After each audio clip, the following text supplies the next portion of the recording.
Match day 6 has finally come for Manchester United and the away for Europa League as well. Hello and welcome here to this new episode of the Manchester United preview show. As today we will be talking about Manchester United's Europa League trip to Plzeň in detail as well. This is the first time we will ever play this opposition, who is most famously known for its beer. But anyway, while I'm here, hello and welcome to this episode, as I will be talking about the certain scenarios that Manchester United could be in now that we are in the deep end. Match day 6 of the Europa League. I will show you basically the teams in the table of who can go through, who will not. So it's just going to be a little bit like that. It will be a preview show and then obviously my final score as always. So just like that, then let's get straight underway and let's talk to you about the game in full. So here is the game. Manchester United will be facing Viktoria Plzeň away from home this time. Our last two Europa League games have involved playing at home at Old Trafford against PAOK and against Bodø Glimt, and we ended up winning them 2 games. So because of that, we are in a much better position of 11th place. Viktoria Plzeň, who we're playing, are slightly below us in 12th. But yeah, we will be playing in Plzeň, which is just west of Prague, quite near the German border. So that's why I presume there is a lot of beer consumed here, and there will be a lot of beer here consumed. Obviously, like I said before, Plzeň is the home of the famous brewery, famous drink, Pilsner Urquell, which I can tell you a lot of Manchester United fans will most likely be drinking. But this is a very strange kickoff for this game, as this game kicks off Plzeň at 6:45, 5:45 British time. There is always a game at Manchester United playing the Europa League that is this time. I thought it would have been Fenerbahce away. I'm very surprised they picked Viktoria Plzeň away. But I will take it either way, because this Thursday is absolutely stacked with European football. 3:30, Chelsea v Astana. 6:45, Viktoria Plzeň v Manchester United. 8 o'clock, you've got the big one, Rangers v Tottenham. But that I'm forgetting about that one. This is the big one for Manchester United fans against Viktoria Plzeň. This game is massive for Manchester United, more or less, because if we win this game, we have a pretty good chance of getting in the top 8. Pretty good chance. Lazio play Ajax, Tottenham play Rangers, so either team's going to drop points there, I'm sure. And that will help us a lot if we can go in and win this game. It's not guaranteed, however, because, well, we are absolutely terrible away from home. We cannot win a game away at home. We can win at home, obviously, but we cannot win away from home. And that, for me, is going to be the biggest downfall of this game against Viktoria Plzeň. Plzeň will be up for it. This is their second biggest game they've ever played. The biggest game was when they played Real Madrid in the Champions League twice. So I can understand why this would be slightly bigger than this, but either way, in the Europa League, this is certainly the biggest game we've ever played. Manchester United coming to your ground. It's big. It's big. And I mean, the Dusan Arena only holds 11,000, like over 11,000. So it will be a good atmosphere, a very electric and atmospheric atmosphere, I'm sure, and the Viktoria Plzeň fans will want to try and pressurise Ruben Amorim's Manchester United when they obviously get and play at the Dusan Arena. Ladies and gentlemen, it's fact file time, the 6th fact file we have done this season for the UEFA Europa League, and this time we are going to talk about Viktoria Plzeň, which is actually a side that we have never played before.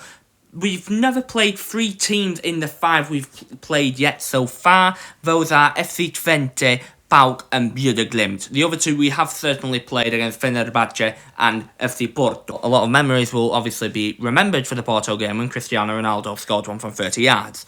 But yeah, Viktoria Plzeň are a side we have never played before, and I believe we have only played in the country of Czech Republic once, and that was in the 2004-05 season in the Champions League group stage against Sparta Prague. And we drew 0-0 in Prague. So that shows the Czechs very good at making atmosphere, and they will want to make this atmosphere lively. Saying that, actually, they don't actually say Czech Republic now, do they? They say Czechia. I'll call it Czech Republic, but obviously, for its legal name, it's Czechia, so they are from the country of Czechia. The honours, they have won the Czech First League 6 times, most recently in the 2021-22 season, when they did do quite well. They did go into the Champions League. However, they were in a group. They were in the group of death, pretty much. They were in a group with Bayern Munich, Inter Milan, and Barcelona. Yeah, you're not gonna do well, aren't you, there, Viktoria Plzeň? And surprisingly, they've only won the Czech Cup once.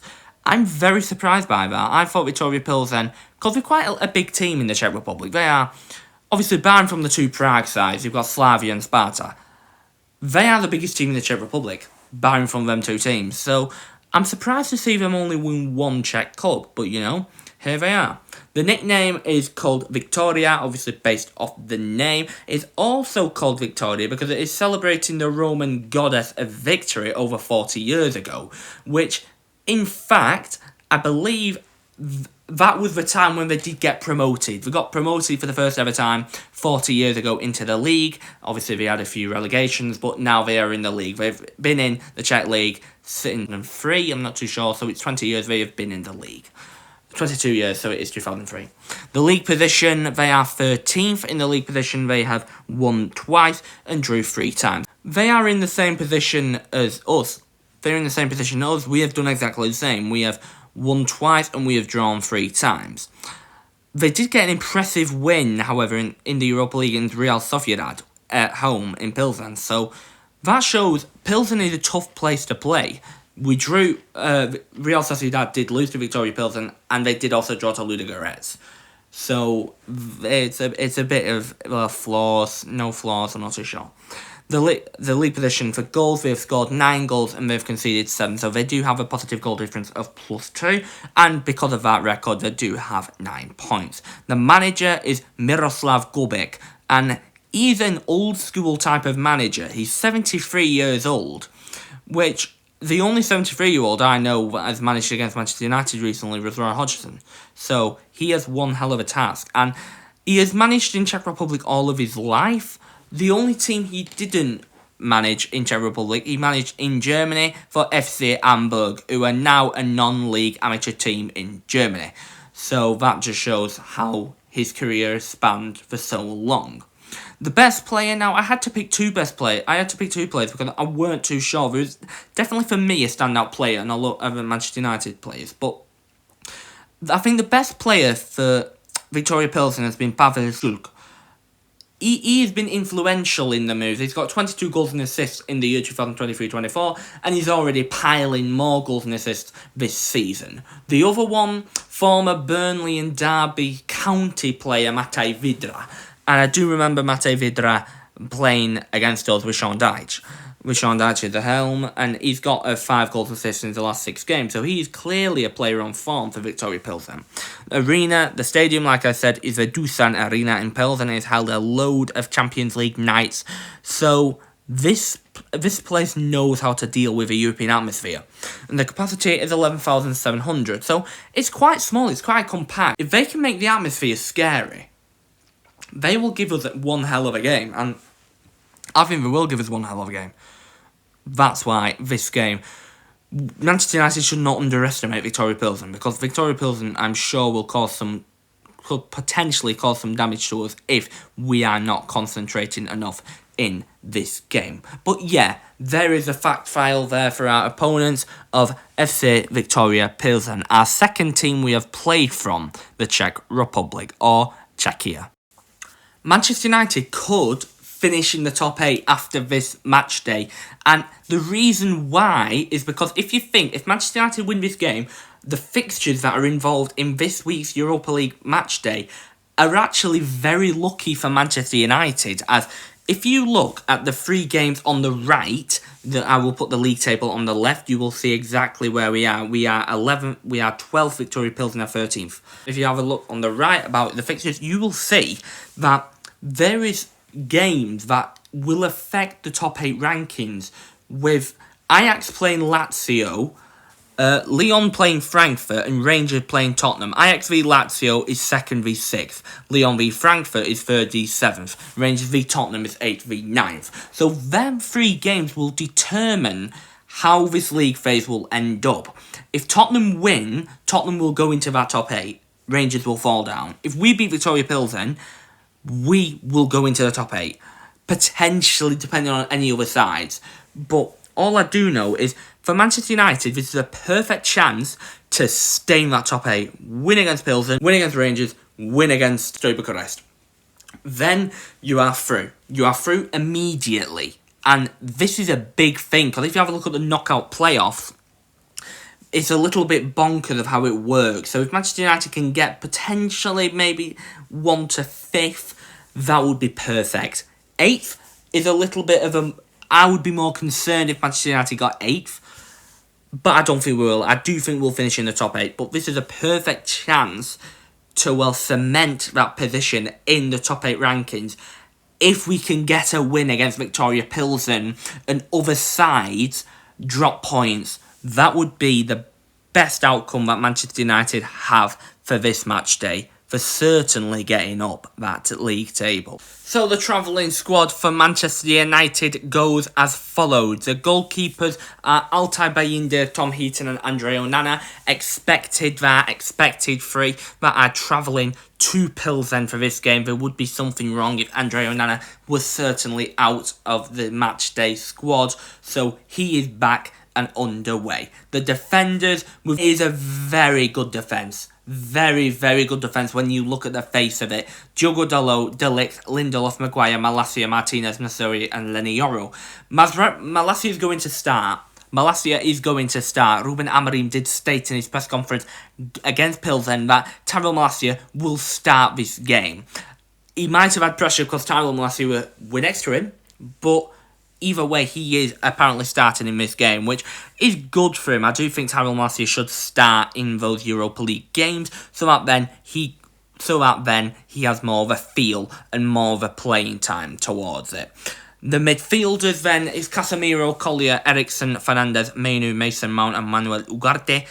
That is Ugarte. Again, midfielders. Expected midfield. That is a midfield that I would have expected. I don't think there's much losses there from the game that we had against Nottingham Forest and Arsenal. Forwards, Ahmad, Anthony, Alejandro Garnacho, Rasmus Højlund, Marcus Rashford and Joshua Zirkzee.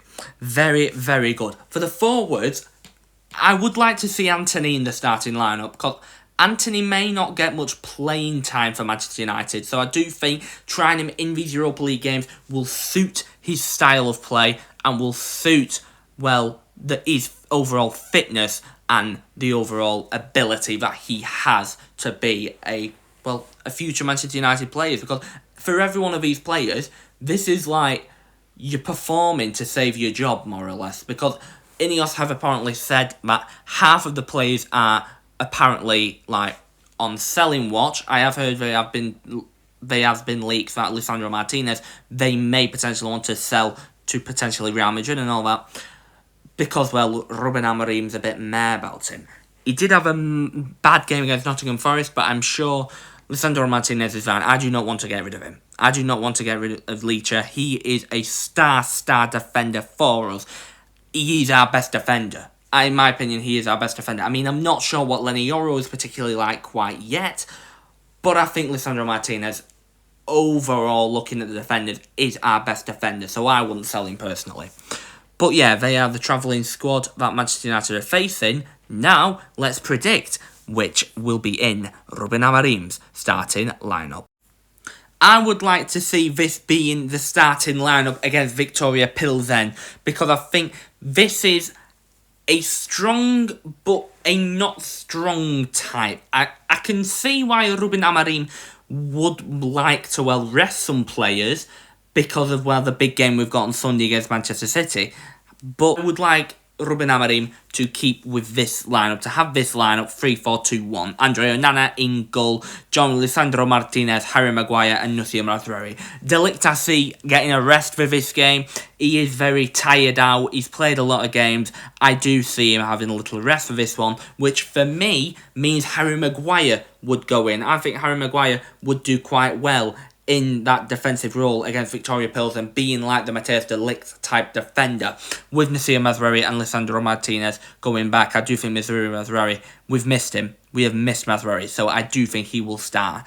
Leny Yoro, I think, similar to de Ligt, will be on the bench. I think he is just coming into life for the Premier League. He got 30 minutes against Arsenal, got a full-on 90 against Nottingham Forest. So I do think we will try and, well, get him into the player that he is. But first of all, I do think we will just do this for the time being. Well, Lenioro did play 66 minutes. Then the four in the midfield, it will be Tyrell Malacia, Casemiro, Manuel Ugarte, and Amad Diallo. I mean, Anthony could start instead of Amad, but we need Amad. Manchester United need Amad Diallo. He is the switch for us. He can switch our team just like that with one pass. That is why I think Amad needs to play. But it doesn't surprise me if Ruben Amorim does bench him and play Anthony instead. Casemiro, I think, will start. Casemiro will start this game. He isn't fit enough for me to start in the Premier League, but I think for these Europa League games, he's perfectly fine starting. So I think him partnering with Manuel Ugarte is just fine. Ugarte is starting to show what he's worth in a Manchester United shirt. So I do think he will be the man we need in that midfield. Then the attacking midfielders, Bruno Fernandes and Joshua Zirkzee. I mean, Marcus Rashford, he could be dropped, he might start. But I think Joshua Zirkzee is okay there. I think Zirkzee is a false nine. That is what I think Joshua Zirkzee is. He's a false nine. He isn't a striker, but he's a false nine who can get in there and score. The only good game he had was against Everton, but that was because Ruben Amorim didn't really play him. I think we played him a bit against Arsenal, and he didn't really do that great, but that's it. I do think on a game like this, Joshua Zirkzee will just be fine. Then Rasmus Højlund up front. Højlund been struggling. He's struggled the past two games against Arsenal and Nottingham Forest, but I would give him another chance. I give him another chance, and then if things don't work, potentially drop him and play Joshua Zirkzee as that number 9. Even though I don't think he's a number 9, but I do think if Højlund doesn't have a good game today against Viktoria Plzeň, then I think we will need to change things up a little bit and potentially go with the base. So now all that's done, what do I think the score will be? I think the game will be a very tough game, I think Viktoria Plzeň will put pressure on us massively. They will do. They have a very good home record in this game. They've played 2 home games, 1-1 lost 1, 1-1 drew 1. So they're undefeated from home, similar to us in the Europa League, but I just think we'll show up. I think Plzeň will show up this game, and we need to show up too because we've lost the last 2. And if there's no other game, if there's a better game to show up, it's this one, so that you're ready for the Manchester derby. It has a very, very brittle Manchester City team. So I do think it will be a very tough game in that regard. Viktoria Plzeň will test us, but I think we have the better quality, and I think we have the cutting edge to beat them. I'm going to say it will be a 2-1 that Manchester United win. It will be a very tough win, and I think it will be a very gritty win. However, I think Manchester United are capable to beat Viktoria Plzeň. We weren't against Nottingham Forest, we weren't against Arsenal. I thought we'd beat Nottingham Forest at home, we didn't. But, again, if we lose, we lose. It doesn't surprise me if we lose. We're Manchester United, we can lose every week. But it doesn't surprise me if we lose. However, it doesn't surprise me if we win. That is how Manchester United are. They are very unpredictable. I am going to go for a rough 2-1 guess. The Europa League scores, though, have been very good. It will 1-1 draw against Fenerbahce away from home last, and a 3-3 draw against FC Porto. So we haven't actually won away on the road. Hopefully this can be a game that we can do against Viktoria Plzeň. But like I said, they will give us something. They will give us a game that, we were not hoping for, because that is how they play. Viktoria Plzeň play a way that it is very annoying for Manchester United. They like to sit back. They defend. I mean, they attack, but they're very good getting back to the ball when the opposition is attacking. And then they're good at counter-attacks. Nice little ball, pass, goal. That's what Viktoria Plzeň are at. So it will be tough, but I think Manchester United can get through the defence. I think they can get through the defence. That is why I'm going to say it will be 2-1 Manchester United win. Hopefully, because of that win, then we can go into that prestigious top 8 in the UEFA Europa League. But yeah, my prediction is a 2-1 Manchester United win. And just like that then, I will get going. And as always, I will be seeing you soon. Stay safe. I'll be talking to you a lot then in the next one. Have a good one. See ya and bye-bye. Come on, United.